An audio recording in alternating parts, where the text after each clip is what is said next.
Hey guys, how y'all doing today? We happen to be working on a 2008 Ford Explorer 4.0. It's the same engine, the 4.0 engine for Ford Explorers, and of course Ford Ranger, the V6 4.0 engine.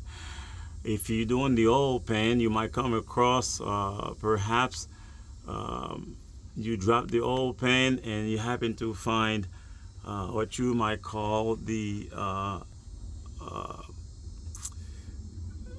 the old pen, you found that the tensioner for the counterbalancing shaft, which is this baby right here. As you can see, the gears are here, and it has a little upper gear that's on that counterbalancing shaft. And of course, right here, I don't know if you can see it. Notice, look at the chain. The chain is loose. There is no tensioner there.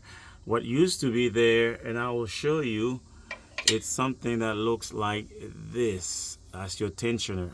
That's what that's a new one we got, and we're going to install that. But anytime you pull that, the oil pan, well, it's got two oil pan, one the upper and then the lower. And anytime you pull that, and you see, I can show you the old piece, but I don't have it right at this moment on my hand. But this is hanging there. All that was left is a little piece of it, and all the other stuff was in the bottom of the oil pan. So we decided to call the customer and have it done. So you must do this, otherwise you're going to have a rattling noise on the chain. Especially, it's going to have the stud. What's going to be left when it's broken is this metal piece going to be there, because it's got those two bolts there holding it. The guides falls off, and all you have is this thing's left. And what's going to be left over, let me see if I can show you. Yes, right in here, see a little metal piece there where the guide rides on. When that guide falls off or is brittle, is broken, you're going to have that piece, that stud there sitting there where the chain will be riding on it, and you will eventually hear some loud noise, grinding noise. You would advise the customer, just go ahead and change it, and that way you don't be responsible for certain things.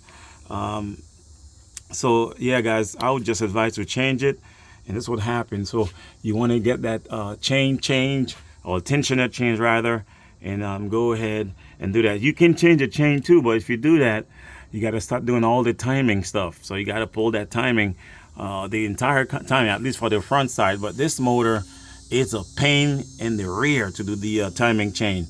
It has one up front, and of course one in the rear.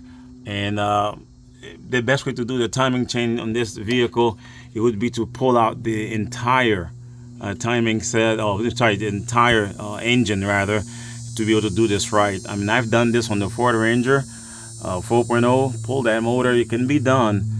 Some special tools are needed, but it can be done. But in this case here, we don't have to do the entire timing chain, but eventually they're going to have to, because if you see that guide is broken like that, and the small guides, eventually the main ones, the front and the back, they're going to be broken soon too, if they're not already broken. But I don't think they are. If they did, you'll be hearing more rattling noise. But I guess we're going to fix this problem for now and keep her rolling. And that's it for this job. We're going to put that new timing chain, tensioner rather, for the counterbalancing shaft. Once we get all that done, and we'll go ahead and put the oil pin, the upper one first, and obviously the last one will be the small ones. And this is where that tensioner will be riding on. Bolted right here. See this hole there? Sorry, it's not best view, but that's where she will be on, and we'll be getting this going. Okay, thanks guys, see you later. And of course, as always, thanks, likes, and subscribe.